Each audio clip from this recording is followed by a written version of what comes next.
Dusk was falling slowly over Fredericksburg, Texas, and the sky seemed to carry the same weariness that rested upon that small inland town. Clouds scattered in shades of copper and gray, while the warm wind swept across the main street, raising fine dust that seeped into everything: the cracked sidewalks, the old parked cars, the memories that no one wanted to touch anymore. Fredericksburg was a place where people believed they knew each other, where surnames carried weight and stories were repeated for decades. Yet, there was one man there who remained invisible, even though he was always in plain sight. He walked along the shoulder of the road, his steps measured, too silent to attract attention. Tall, with a rigid posture, broad shoulders that seemed to carry something beyond his own body. His name was Michael Reynolds, but almost no one called him that. To most, he was just that quiet man, the strange fellow, the veteran who doesn't talk to anyone. And although few dared to say it aloud, everyone knew one thing. Michael Reynolds was a war veteran, a veteran who had returned home but brought the war with him. The distant sound of a flag flapping against a flagpole echoed in front of the City Hall building, a simple patriotic symbol ignored by most, but impossible for him to miss. Michael looked away for a moment as if that small noise carried too much weight. His eyes held something difficult to define. It wasn't anger, nor pure sadness. It was vigilance. It was memory. It was the gaze of someone who had learned somewhere else in the world that silence can be louder than explosions. The surrounding houses seemed welcoming at first glance. Well-kept gardens, porches with rocking chairs, yellowish lights beginning to flicker on as the day drew to a close. Laughter came from inside the houses, mingling with the smell of home-cooked food. Families gathered, lives moving forward. Michael walked among it all like a spectre, physically present, but too distant to be part of any scene. For his own family, he was a silent embarrassment. A return that no one knew how to receive. A living reminder of something they preferred to forget. The house where he lived was a little out of the way, almost on the edge of town. Small, old, wood weathered by time. No flashy decoration, no sign of comfort beyond what was necessary. The porch creaked in the wind, and a single window remained almost always closed. Inside, the silence was not an absence of sound. It was a choice, a defense. Michael had learned early on that silence was safer than words that no one wanted to hear. As he walked, he noticed the stairs. He always noticed them. A woman interrupted her conversation when she saw him pass by. A man pretended to look for something on his cell phone. A boy was pulled by the arm closer to his mother. Small gestures, almost involuntary, but clear enough. Michael didn't react. He never reacted. The war veteran knew how to choose his battles, and that one he wouldn't fight. What no one there could see was what lay behind that restrained expression. No one saw the sleepless nights, the body stiffening at the slightest noise, the thoughts that returned unbidden. No one knew how many times he woke up sweating, his heart racing, reliving moments that Fredericksburg would never understand. To them, Michael was strange. To him, that city was just another territory where he needed to learn to survive again. The sun finally touched the horizon, and for a few seconds the world was suspended in an almost solemn golden glow. Michael stopped walking. He took a deep breath. There was something different about that night. An unsettling feeling, all too familiar. The same weight that precedes change, the same silence that precedes chaos. He couldn't explain it, but he felt it in his bones. Something was about to happen. The past, which he had kept locked away with such effort, seemed restless, as if it were knocking at the door, demanding to be heard. Michael clenched his fists slowly, an old habit, learned far away. Being a war veteran was never something he could leave behind. No matter how hard he tried to blend in, to disappear, to be just another ordinary man in rural Texas, the war had shaped him. And now somehow it seemed poised to demand something more from him. The first stars appeared in the Fredericksburg sky. Indifferent to what was happening in that weary heart, Michael resumed his walk, unaware that that night would mark the beginning of a journey that would change everything. His relationship with the city, with the family that had rejected him, and with himself. Soon, everyone would be forced to see beyond the silence, beyond the closed-off appearance, beyond the superficial judgments. Because that man, ignored by so many, was not just a lonely figure on the outskirts of the city. He was a war veteran, and when the past finally came knocking at his door, he would be ready, even if it cost him everything. The routine of Michael Reynolds, a war veteran, he always started his sleep before sunrise, not because he had nowhere to go, nor because anyone depended on him, but because his body had never learned to sleep as it once did. Around 4 in the morning, his eyes would open on their own, alert, as if he were still in hostile territory. The simple room remained in absolute silence, broken only by the restrained sound of his controlled breathing. He would remain motionless for a few minutes, assessing his surroundings, listening, feeling. It was an old habit, too deeply ingrained to be erased. The house was small, almost empty, few pieces of furniture, all functional. Nothing superfluous, nothing that would create attachment. Michael had learned in the war that anything that weighs too heavily ends up being left behind. The kitchen constantly smelled of strong coffee. He always prepared it the same way, in the same chipped cup, resting his elbow on the counter while watching the sky lighten through the window. That soft light of the Texas countryside was one of the few things that still brought him some peace, even if fleeting. After coffee came the walk. Always the same route, always the same time. Michael walked the streets of Fredericksburg as if patrolling an invisible territory. He observed everything: parked cars, open windows, people who occasionally appeared to jog or take out the trash. Not out of curiosity, but out of instinct. The war veteran never completely switched off. The world was still an unpredictable place, and he remained prepared, even without knowing what for. The neighbors had grown accustomed to his silent presence. They knew he didn't greet people. They knew he didn't strike up conversations. Some considered him unfriendly, others strange. Some even said he was arrogant. Michael heard these comments as if they came from far away. They didn't hurt anymore, at least not like before. He had learned to accept isolation as part of the price for having survived. During the day, Michael did small temporary jobs, simple repairs, fences, clearing land, never anything permanent, never anything that would create bonds. He preferred manual, solitary work, where he could lose himself in the physical effort and silence his mind for a few hours. His body was still strong, shaped by years of military discipline. His calloused hands moved with almost automatic precision. Anyone who saw him working would never imagine the weight he carried inside. Sometimes someone would try to strike up a conversation. Trivial questions, comments about the weather. Michael would respond with short, polite phrases, but quickly ended any attempt at closeness. It wasn't rudeness, it was self-protection. He knew that if he let someone get too close, the questions would come, and with them, the memories. Being a war veteran meant carrying stories that didn't fit into ordinary conversations. Michael's family lived just a few hours away, but the emotional distance was much greater. They rarely called. When they did, the conversations were quick, superficial, and fraught with discomfort. They didn't know what to say, neither did he. To them, Michael had returned too different, too quiet, too tense. The man who had left for war was not the same one who had returned, and no one was prepared to deal with that. Over time, the distance became the norm. A shared silence, but never agreed upon.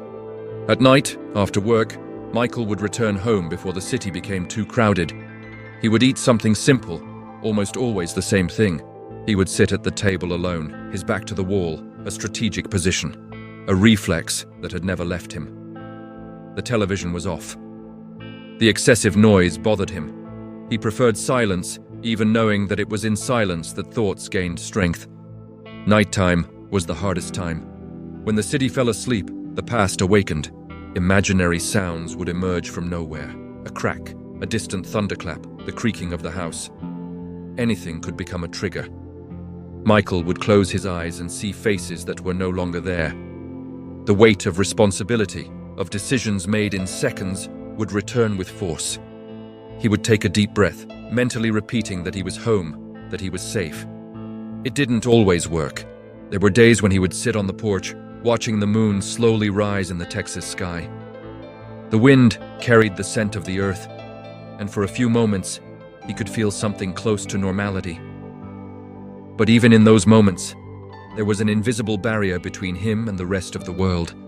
The war veteran lived in a constant state of alert, even when everything seemed calm. Michael didn't see himself as a victim. Nor did he see himself as a hero. He had simply survived. And surviving sometimes was heavier than dying. He knew the city judged him. He knew many avoided him. He knew his own family preferred to pretend he wasn't there. Still, he kept going. One day at a time, one step at a time, as he had learned to do in distant lands under skies that were not his own. Fredericksburg went about its life normally, unaware that this silent man carried within him an entire war. To the city, Michael Reynolds was just another isolated individual. To himself, he was a war veteran trying every day to find a reason to keep waking up before sunrise. No applause, no recognition, just resistance. And although he didn't know it yet, that seemingly unchanging routine was about to be broken. Something would emerge to pull him out of this forced isolation. Something that would demand more than silence, more than escape. Something that would put to the test everything he had spent so long trying to bury. But for now, Michael Reynolds simply continued living in silence, as only a war veteran can do. War. Long before he was known as the Silent Man of Fredericksburg, long before his gaze carried the weight of memories that no one there could decipher, Michael Reynolds was once a different person. There was a time when his name was spoken naturally, accompanied by laughter, plans, and expectations. A time when the word war was not part of his thoughts, and silence was not a refuge, but simply the common absence of sound. Michael was born in rural Texas, into a simple, hard-working family that believed in clear values: responsibility, loyalty, and effort. His father, Robert Reynolds, he was a mechanic and a Vietnam War veteran, a stern man of few words, but with a strong presence. His mother, Evelyn Reynolds, she was a primary school teacher, patient, affectionate, the kind of person who believed the world could be a better place if people did their part. Michael grew up between these two forces, his father's quiet discipline and his mother's constant empathy. In his childhood, he was curious, observant, but far from withdrawn. He enjoyed helping his father in the workshop, spending hours holding tools, listening to fragmented stories about engines, roads, and occasionally about a past that Robert never fully detailed. When he asked about the war, his father would change the subject. He would only say that he had done what needed to be done. That answer, repeated over the years, would be etched into Michael in a way that he would only understand much later. At school, Michael wasn't the most popular, but he was respected. He had an aptitude for learning, especially when the subject involved logic, strategy, or history. He enjoyed sports, mainly American football, not for the glitz and glamour of the stands, but for the discipline, the sense of teamwork, and the idea of protecting those around him. He deeply believed in this, protecting others. From an early age, this sense of responsibility seemed natural, almost instinctive. Adolescence brought simple dreams. Michael wanted stability. He wanted to be someone his parents would be proud of. He talked about studying engineering, maybe working with his father, maybe leaving the small town and seeing the world. There was a restlessness inside him, a desire to do something bigger, although he didn't yet know exactly what. The world seemed too big to remain confined to those familiar streets. Everything began to change when he was 18. The country was living through a period of constant tension. The news spoke of distant conflicts, attacks, troops being sent to places Michael could barely locate on a map. He watched television with his father, in silence, noticing something different in the eyes of that man who rarely showed emotion. There was concern. There was recognition. There was something unspoken. It was around this time that Michael began to seriously consider military service. Not for glory, not for adventure, but out of duty. He felt he needed to do something, that he needed to contribute, that in some way, this was his responsibility. The conversation with his parents wasn't easy. Evelyn cried silently. Robert simply nodded, seriously, as if he knew that path was inevitable. "If you go," his father said one night, "know that war doesn't make heroes, it only tests who you really are." Michael didn't fully understand those words at the time. He thought they were just the skepticism of someone who had lived too long. Still, they stayed with him. The day he enlisted was both solemn and daunting. The recruitment office smelled of stale coffee and paper. The flags on the walls seemed to carry a symbolic weight that Michael felt in his chest. As he signed the documents, he had no idea how much that pen would change the course of his life. In that time, Michael Reynolds was not yet a war veteran. He was just a young American, full of a sense of duty, believing he was doing the right thing. The training was tough, but he adapted quickly. Discipline, routine, obedience, it all made sense to him. His body responded well, his mind too. The instructors noticed his ability to remain calm under pressure. Michael didn't complain, he didn't question, he just kept going. He formed bonds with other recruits, friendships forged in exhaustion, sweat, and the anticipation of the unknown. They talked about the future as if it were guaranteed. Before leaving, Michael returned home for a few days. He walked the same streets of his childhood, visiting places that seemed smaller than he remembered. His mother hugged him tightly, as if she wanted to record that moment forever. His father squeezed his hand firmly, a simple gesture full of meaning. Neither of them said what they truly felt. It wasn't necessary. The silence said it all. That last night before his departure, Michael lay awake for hours, staring at the ceiling of the room where he had grown up. He thought about who he was, who he wanted to be, everything he was leaving behind. He still believed he would return the same, perhaps more mature, perhaps stronger, but essentially the same man. He didn't know that, upon crossing that invisible border between civilian life and the battlefield, something within him would begin to transform irreversibly. He didn't know that one day he would walk the streets of a small Texas town and be seen as an outsider. He didn't know that silence would become his main defense. At that time, Michael Reynolds was still just a son, a friend, a young man full of values. He was not yet the war veteran the world would learn to ignore. But the path he had chosen was already laid out, and there was no turning back. The war did not reach the life of Michael Reynolds all at once. It seeped in little by little, like fine dust that seeps into the cracks and accumulates unnoticed. At first, everything seemed distant, almost abstract. The landing, the suffocating heat, the strange smell in the air, the constant sound of helicopters cutting through the sky. Michael remembered thinking, in the first few days, that he could handle it. After all, he had been trained for it. He was disciplined, he was strong, he was young. He still didn't understand that war doesn't just test the body, it slowly crushes the mind. The first real impact came with the silence between battles, the endless wait, the constant tension, the fear that wasn't announced, it just lingered. Michael quickly learned that the danger came not only from the noise, but from its absence. Every empty street, every dark window, every corner hid a possibility. The war veteran is born in this interval. In that space where the heart beats faster for no apparent reason, and the mind never relaxes. He made friends there, ordinary men from different parts of the United States, united by a brutal circumstance. There were Daniel Foster, always trying to ease the tension with dry humor. Luis Martinez, who spoke of family as if repeating their names was a way of keeping them alive. Aaron Collins, quiet, focused, someone Michael instinctively trusted. They shared quick meals, cigarettes, unfinished stories. They forged bonds too strong for an environment where everything could end in seconds. The first loss happened too quickly. An ordinary day, a routine patrol. Nothing seemed out of place until everything ceased to make sense. The dry sound, the distant explosion, the interrupted scream. Michael remembered looking at the ground, confused, trying to understand why Daniel was no longer there. Minutes before, he had been laughing. Then, there was only silence and an empty space impossible to fill. That was the first time Michael felt something break inside him. He didn't cry, not there, not at that moment. He simply followed orders. War doesn't allow for a pause for mourning. It demands movement. It demands focus. It demands that you keep going even when something essential has been taken away. Michael learned this the hard way. Being a war veteran meant learning to keep the pain compartmentalized, close them up properly, and move on as if nothing happened. The missions followed, one after another.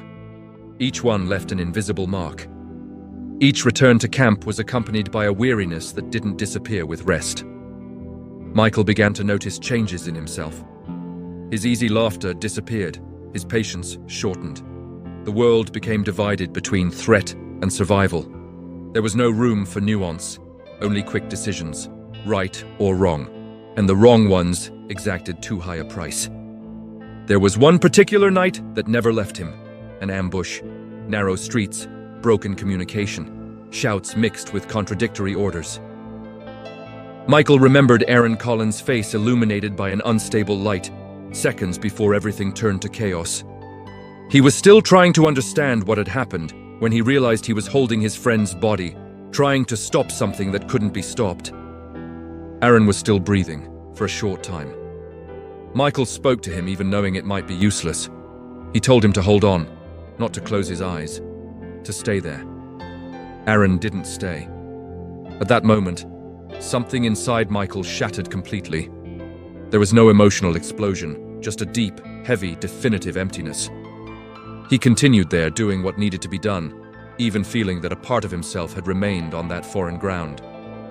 War doesn't take everything away at once. It takes it away little by little, until you no longer realize what you've lost. After that, Michael began to operate on autopilot. Decisions came quickly, movements precise. He became efficient, cold, reliable. His superiors noticed, his colleagues trusted him, but inside, something was closing in. Each successful mission seemed to cost him a little more of what made him human. He stopped talking about the future. He stopped imagining returning home. The present was all that existed. The flashbacks started back then. Sounds that repeated themselves. Images that appeared without warning. Sometimes it was the gaze of someone he hadn't been able to save. Other times, it was just the heavy silence after everything. Michael learned to hide it. Nobody wanted to seem weak. In war, weakness was a risk. So he swallowed it all, accumulated it, believing that one day it would disappear. But it didn't disappear. When he finally returned to the United States, Michael felt something strange. Relief mixed with disconnection. The colors seemed different. The sounds too loud. People talked about small, banal things, as if the world hadn't ended several times on the other side of the ocean. He smiled when he needed to. He answered when asked. But inside, he was still there. The scars of war weren't just in his memories. They were in his involuntary reflexes, his tense body, his mind that never rested. Michael would wake up in the middle of the night with his heart racing, cold sweat running down his forehead. Sometimes he would shout names that no one there knew. Other times, he would just sit there, trying to understand where he was. Being a war veteran meant carrying an entire battlefield within oneself, even when far from him. Michael never told anyone everything, not his family, not the doctors, not even himself. He kept the memories like someone guarding a box too heavy to open. He believed that time would heal, that distance would erase them. But war doesn't work that way. It settles in. It waits. And it returns when you least expect it. Every loss, every decision, every second lived under tension left deep marks, invisible, unrecognized, but real. And while the world moved on, Michael Reynolds carried alone the weight of everything he had lived through. A weight that would shape his every step from then on. Because after that, he would never again be just an ordinary man. He was, and always would be, a war veteran. For a long time, Michael Reynolds, a war veteran, he believed his life would continue at that silent pace until the end. Repeated days, long nights, few words, no expectations. He had accepted, albeit bitterly, that the world no longer needed him, that his role had ended the moment he left the battlefield. In Fredericksburg, Texas, he was just a discreet shadow, someone who had learned not to be noticed. But war, like the past, never respects agreements of silence. It always finds a way to return. It all began on a seemingly ordinary morning. The sky was cloudy, unusual for that time of year. Michael was walking home after a small repair job on a nearby farm. The wind was blowing colder than usual, and there was an unsettling, almost electric feeling in the air. He sensed it even before he heard anything. The war veteran learns to trust these instincts, even when they can't explain them. As he approached an intersection near the secondary road leading out of town, Michael heard a sound that didn't match the tranquility of the place. A muffled scream, short, interrupted. He stopped immediately. His body reacted before his mind. Eyes alert, breathing controlled. The world around him seemed to slow down. There was a car stopped on the shoulder, partially hidden by trees. The hood was up. At first glance, it seemed like just another case of mechanical failure. But something was wrong. Michael felt it with unsettling clarity. He stood there for a few seconds, debating with himself. He could keep going, pretend he hadn't heard anything. That was the safest choice, the easiest, the one that had been keeping his life intact. But then she heard it again, a cry for help, trembling, feminine. Michael's heart pounded, not with fear, but with recognition. He had heard that tone before, many times, in different contexts, but with the same urgency. The war veteran recognizes despair even when he tries to hide it. He approached slowly, using the trees as cover, each step calculated. He saw a young woman, perhaps in her 30s, trapped between two men. One of them was gesturing aggressively. The other kept his hand hidden under his coat. This wasn't a mechanical plea for help. It was a trap, a robbery, or something worse. Michael felt the old inner conflict surge with force. Part of him wanted to withdraw. This was no longer his war. He no longer wore a uniform. He no longer had orders. He no longer had the right to get involved. The other part, however, was stronger, older. That part that had been molded to act when others couldn't, when others hesitated. For a brief moment, he thought of his friends who hadn't returned. He thought of the times he hesitated, and someone paid the price. This wasn't a foreign battlefield, but the logic was the same. Someone was in danger, and he was the only one there with the ability to realize it before it was too late. Michael took a deep breath. The world narrowed. The noise of the road disappeared. Only the movements ahead remained. He assessed the distance, posture, possible exits. A war veteran doesn't forget how to do that. Even years later, those skills remained intact, waiting for a reason to be used again. Without making a sound, he moved even closer. When one of the men noticed his presence and turned abruptly, Michael was already ready. There was no bravado. There was no speech. Just a firm, low voice, full of authority. "Get away from her! Now!" The men exchanged surprised glances. They hadn't expected resistance, much less from someone like him. One of them laughed nervously, trying to appear in control. Michael kept his gaze fixed. He didn't blink. He didn't move. That posture, that silence, communicated more than any explicit threat. The next moment was quick, confusing, but enough. The men stepped back. One of them muttered something inaudible before they drove away, getting into the car and disappearing down the road at excessive speed. The silence returned as abruptly as it had been broken. The woman fell to the ground, trembling. Michael remained alert for a few more seconds, making sure they wouldn't return. Only then did he truly approach. She thanked him through tears, trying to speak while catching her breath. She said her name, Sarah Miller, and she kept repeating that she didn't know what would have happened if he hadn't shown up. Michael listened to everything in silence. He didn't know what to say. He had never been good at dealing with gratitude. For him, it hadn't been a heroic act. It had only been a reaction, an internal obligation that he hadn't been able to ignore. "You're safe now," he said simply, in a low voice. He offered to accompany her to the city police station. Sarah insisted on going to a close relative's house. Michael agreed, keeping a safe distance, mindful of the route. When he finally left her safely, she held his arm for a moment. "Who are you?" she asked, still shaken. Michael hesitated. For a second, he thought about not answering, about disappearing as he always did. But something had changed that day. "My name is Michael Reynolds," he said. "I'm a war veteran." Her expression changed. Respect, surprise, relief. When Michael returned home that night, he felt something different. The silence no longer seemed so comfortable. The feeling that something had been awakened within him was impossible to ignore. News of what had happened began to circulate in the city. Small comments, curious glances, whispers. For the first time in a long time, Fredericksburg was beginning to look at him differently. And Michael knew, deep down, that this event was not isolated. It was only the beginning.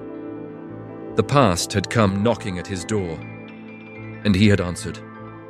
After that day on the road, nothing was ever quite the same again for Michael Reynolds, a war veteran. He tried to resume his routine, repeating the same movements, the same schedules, the same silences.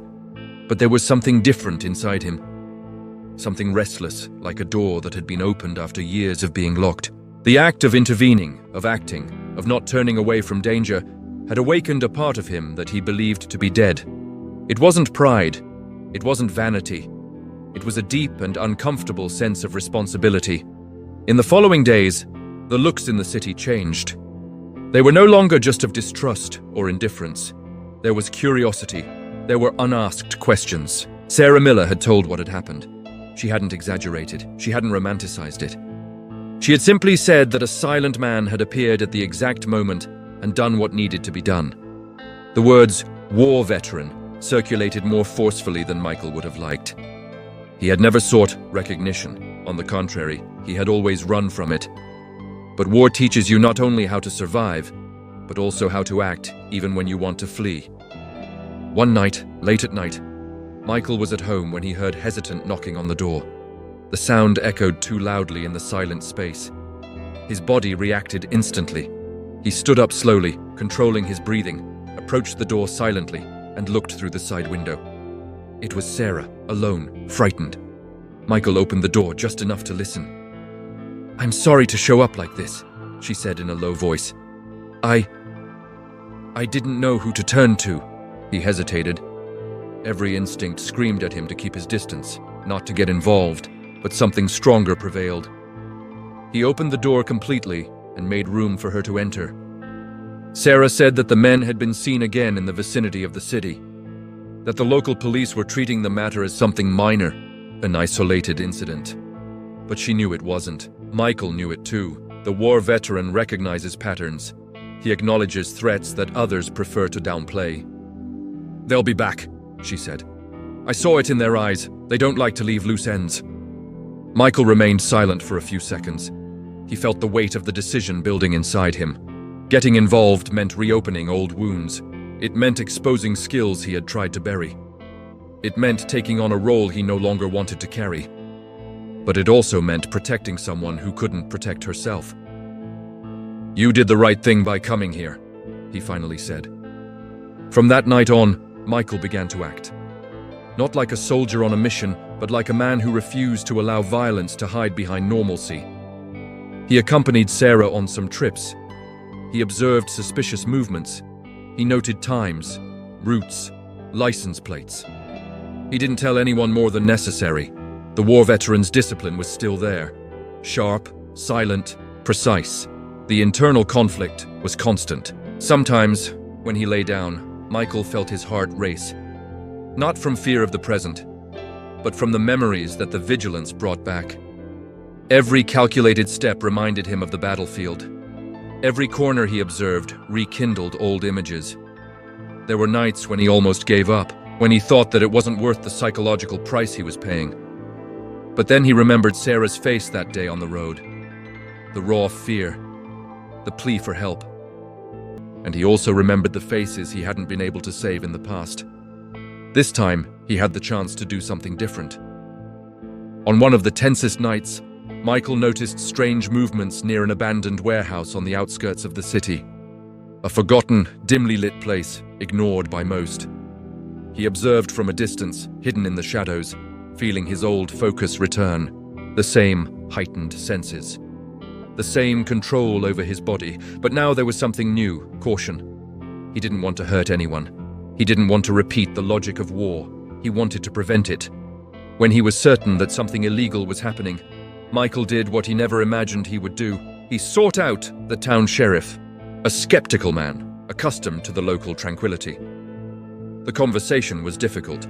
Michael spoke little, but he spoke clearly. He didn't dramatize. He didn't use the past as an argument. He simply presented facts, observations, risks. "I'm a war veteran," he said at one point, and I know when something is about to go wrong."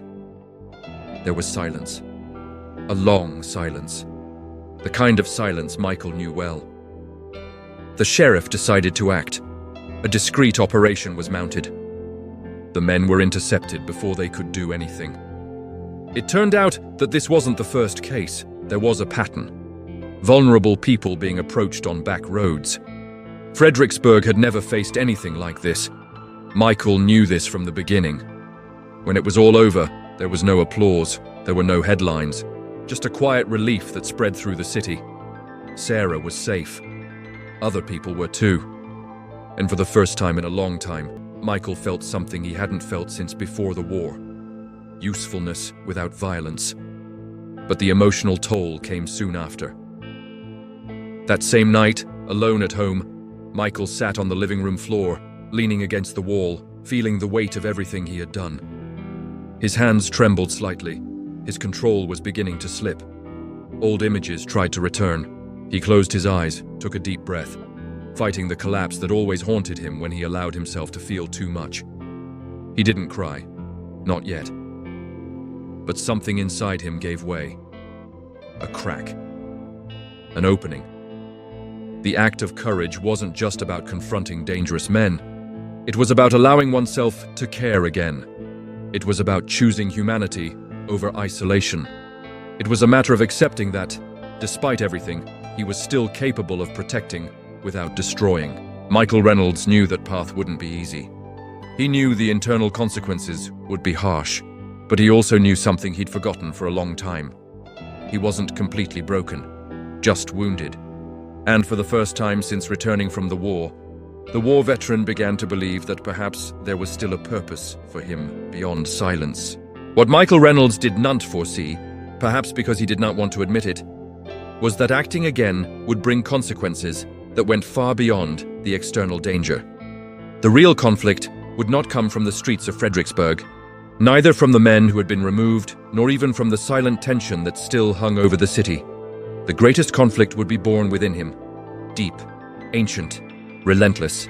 In the days that followed the intervention, Michael began to feel the true weight of what he had done. Not the moral weight that he accepted clearly. It was the psychological weight. Every decision made, every calculated step, every moment of vigilance had reactivated parts of his mind that he had spent years trying to suppress.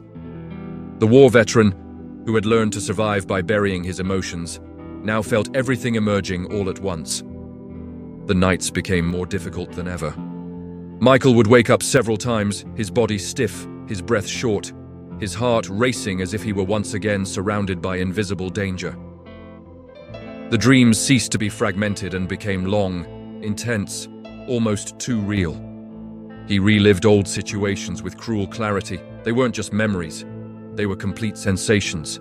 The smell of the air, the weight of the equipment, the distant sound that preceded the chaos. He would wake up with his fists clenched, his teeth gritted, fighting an enemy that was no longer there. During the day, Fredericksburg seemed smaller, the streets too narrow, the people too close together. The stares, now filled with silent respect, bothered him more than the old ones of distrust. Michael felt exposed, as if the city were slowly tearing away the armor of invisibility he had so painstakingly built. He didn't want to be seen. He never had. To be seen meant to be remembered, and to be remembered meant to relive. The family also began to show up. First a short call, then another. Cautious voices, trying to reconnect like someone treading on unstable ground. They said they had heard about what he had done, that they were proud. The word sounded strange to Michael's ears. Pride had always come with expectation, and expectation was something he no longer knew how to meet.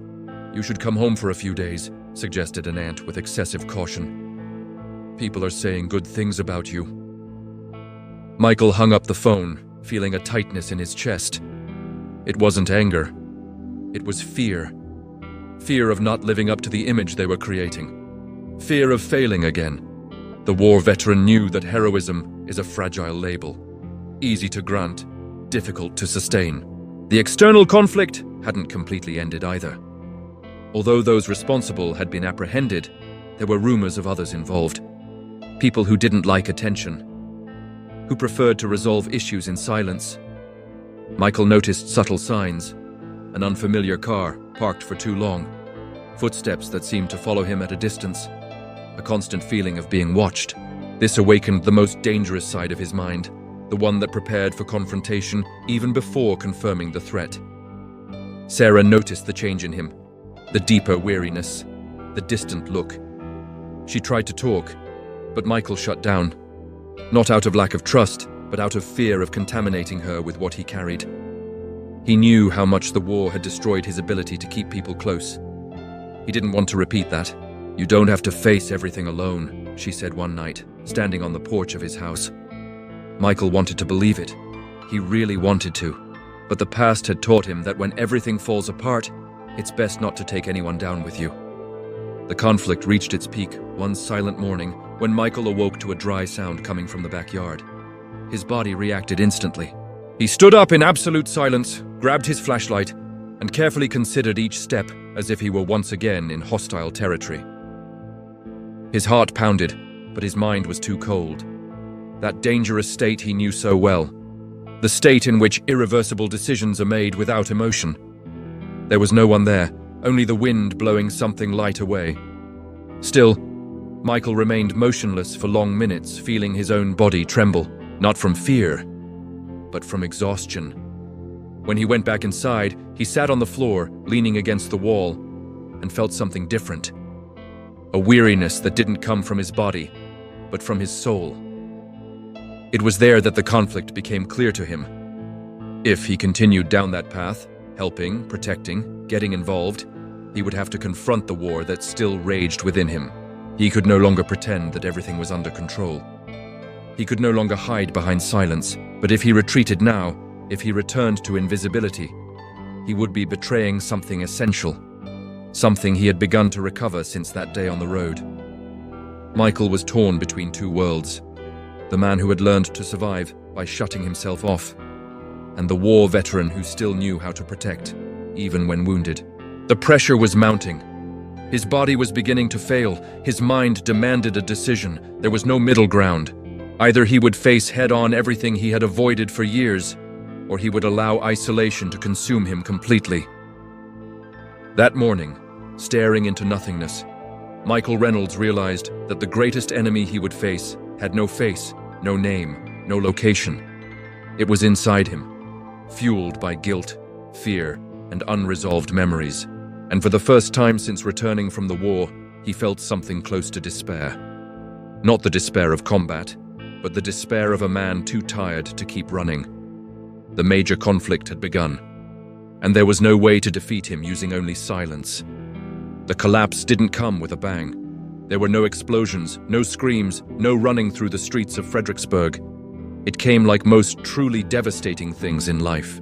Michael Reynolds, war veteran, in silence. A silence too heavy to ignore. A silence that no longer protected. It only crushed. It all happened a few days after that early morning in the backyard. Michael tried to maintain an appearance of normalcy. He continued walking early, doing small jobs, responding with restrained nods to the few residents who now greeted him with cautious respect. But inside, something was slowly falling apart, like a corroded structure that finally gives way when no one is looking. That afternoon, the sky was overcast, heavy with low clouds, and the air seemed too thick to breathe. Michael had spent the entire day with a constant pressure in his chest, a sensation he knew all too well. It wasn't physical pain. It was anticipation. Something inside him knew he was reaching his limit. When night fell, he returned home early. He didn't turn on the light. He sat at the kitchen table in the dark, listening only to the distant sounds of the city. A car passing by, a dog barking, muffled laughter coming from some neighboring house. Life going on without him, as always.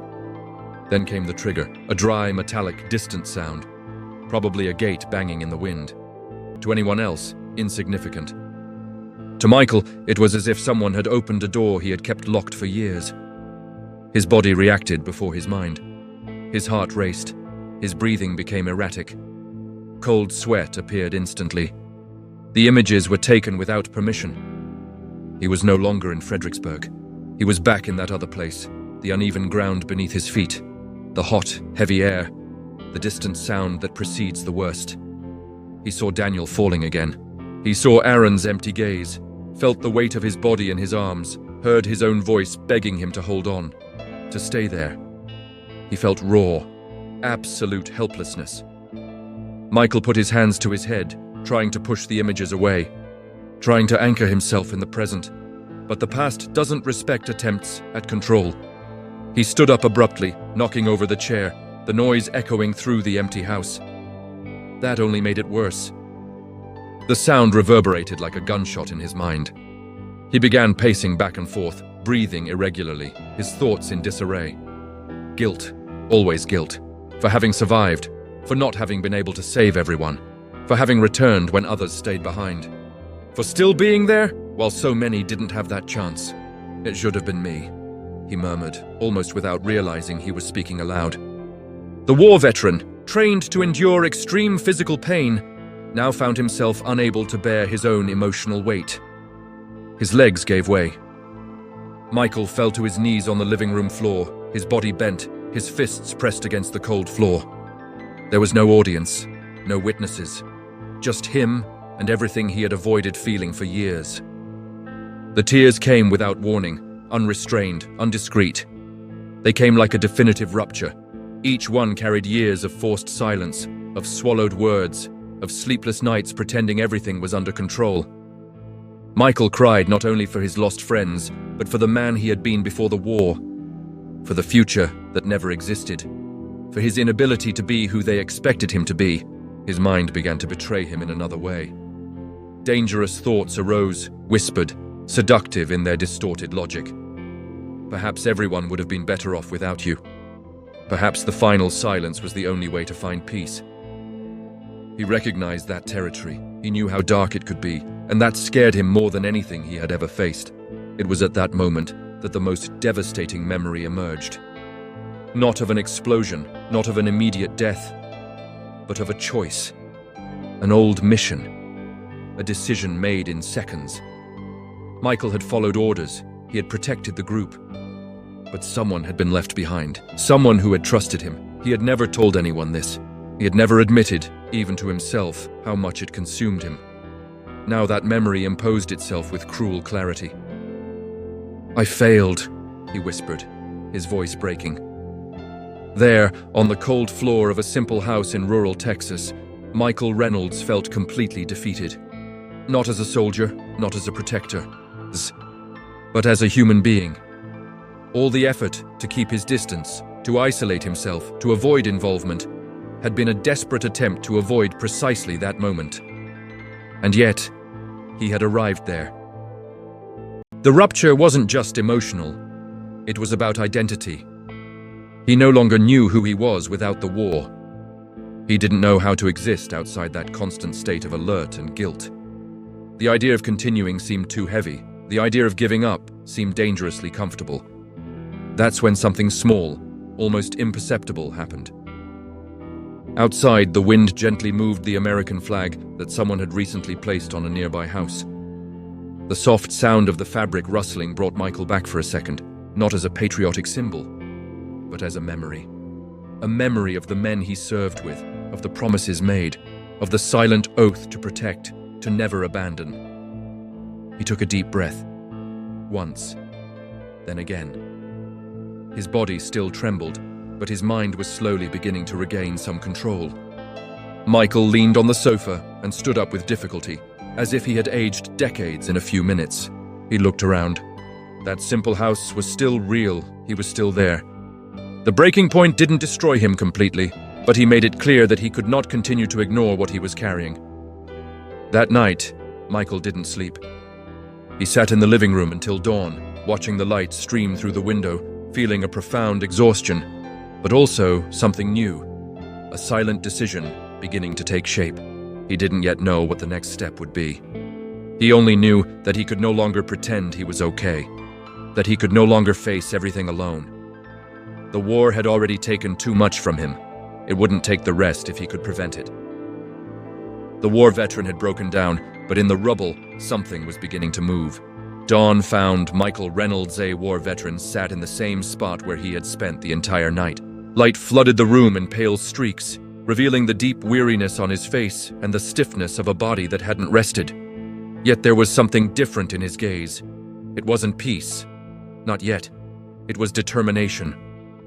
The same silent determination that had kept him alive when everything seemed lost.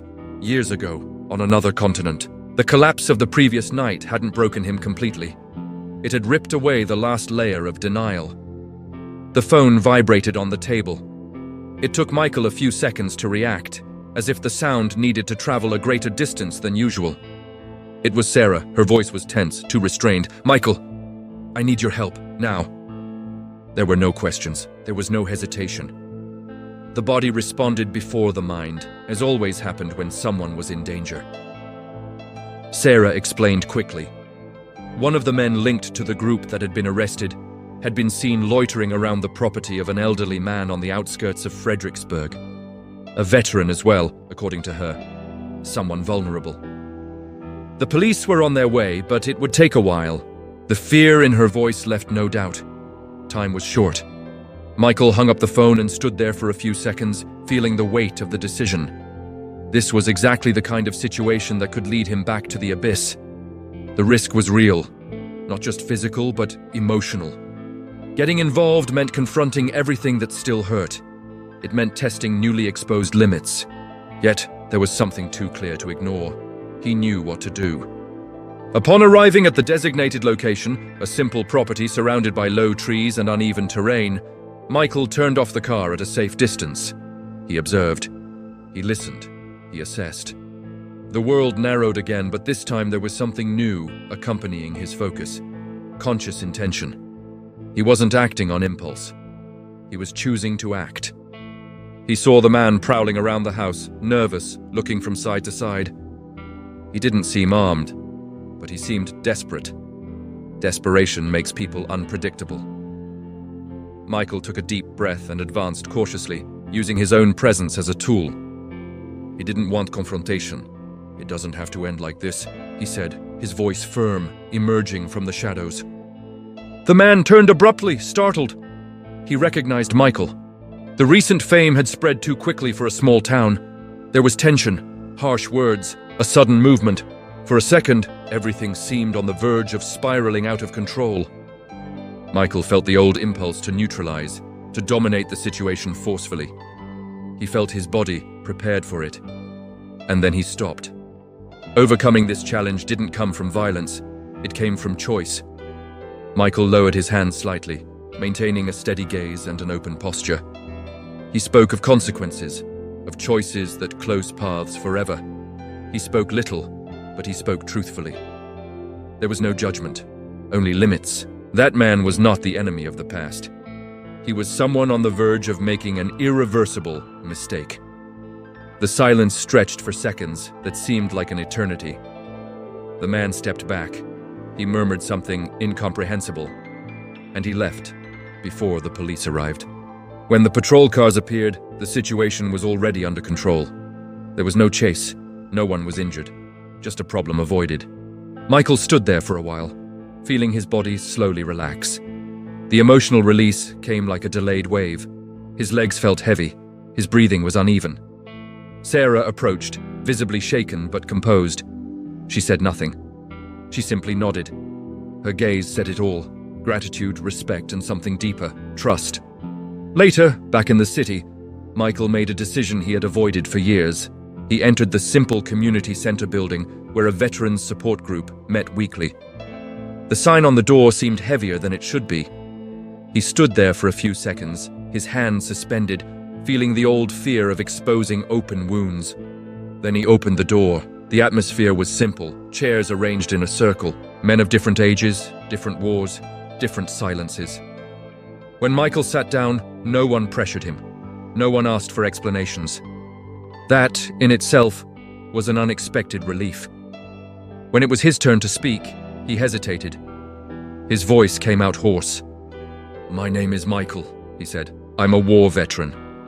The words spoken there, in that space, carried a different weight. Not as a label, but as a shared truth. He spoke little that day. He didn't tell everything. He didn't need to. The simple act of being there, of not running away, was already a victory. In the following days, something began to fall into place within him. Not quickly, not easily, but in a real way. Michael began to accept help, to recognize limits, to understand that courage wasn't about enduring everything alone. Courage sometimes was about staying when the desire was to disappear. Fredericksburg remained a small town. The streets, the houses, the customs, everything seemed the same. But Michael was no longer the same. He walked differently. He breathed differently. The past still existed, but it no longer dictated his every step. The war veteran was beginning to transform survival into purpose. The climax of that journey wasn't a single grand or public moment. It was the sum of conscious choices made when no one was watching. It was saying yes to help. It was saying no to violence. It was staying. Michael Reynolds did not win the war that night, but he overcame something perhaps more difficult. He overcame his fear of living. Time never asked permission to keep passing by. Fredericksburg, Texas, he simply followed. The seasons changed. The shop facades aged a little more. The same faces crossed the narrow streets of the historic center. But for Michael Reynolds, for a war veteran, time ceased to be merely something that passed by. It became something that needed to be consciously traversed day after day. The war hadn't gone away. It never would. Michael understood this with a painful, yet liberating clarity. The memories remained, stored somewhere deep, awakened by unexpected sounds, smells, and images. There were still difficult nights. There were still mornings when his body awoke on high alert, as if danger were just a few meters away. The difference now was that he no longer ran from these sensations. He remained. Fredericksburg ceased to be merely the setting for his isolation and became the space where he rebuilt something he never thought possible: belonging. Not a perfect, comfortable, or conflict-free belonging. A real, imperfect, human belonging. Michael learned that he didn't need to be understood by everyone, nor fully accepted. He simply needed to not be invisible. The Veterans Support Group became a fixed point in his life. There, Michael wasn't observed with curiosity, nor treated as a symbol. He was just another war veteran trying to learn to live after combat. In some meetings, he spoke at length, his voice firm but heavy. In others, he remained silent, listening to stories that reflected parts of himself. He realized that by helping other veterans organize their own pain, he was, without realizing it, reorganizing his own. His relationship with his family never returned to what it was before. And Michael accepted that. There were no grand reconciliation speeches, nor cathartic tears that solved everything.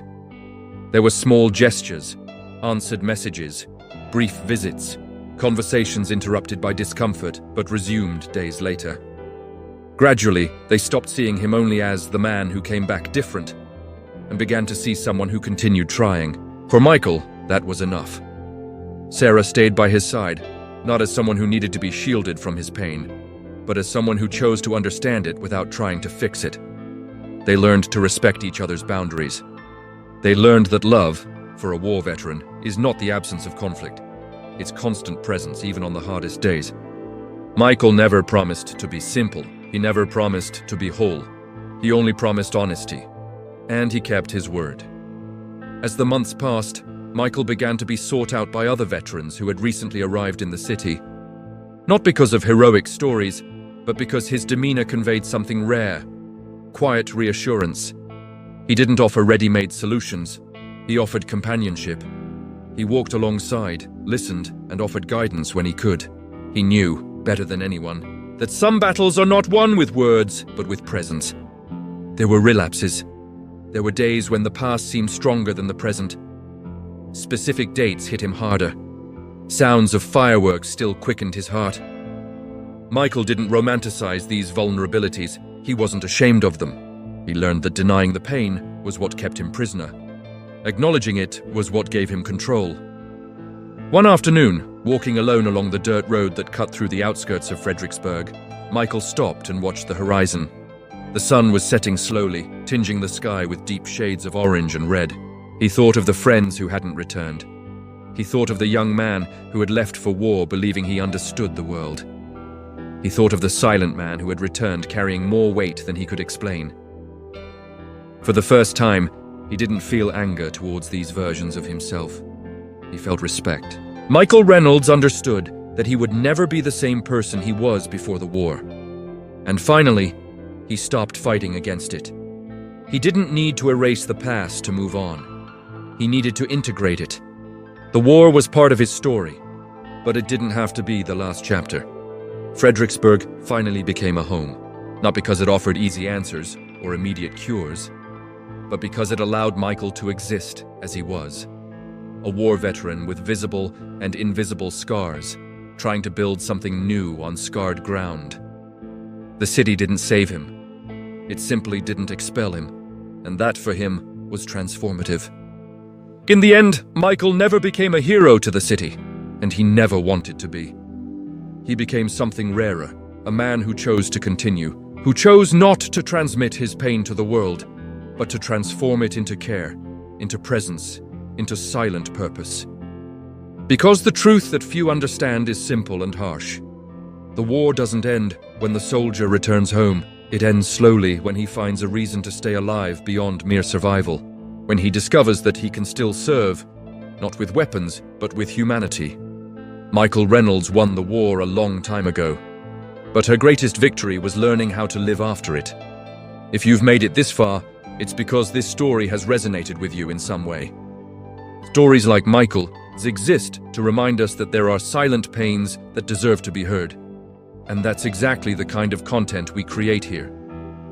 If this video provided you with value, reflection, or companionship on any level, consider subscribing to the channel. That way you'll continue to receive stories that go beyond the surface. If this makes sense to you, leave a comment writing, "I made it to the end." This helps me understand who has truly walked this path with me and creates a space of respect between those who watch and those who feel these stories. And if, throughout the video, you felt that connection, a like is a simple way to show it and keep that kind of storytelling alive on the channel. There's a video over here that perfectly complements this topic. Click on it and continue the conversation with me there. The conversation isn't over yet.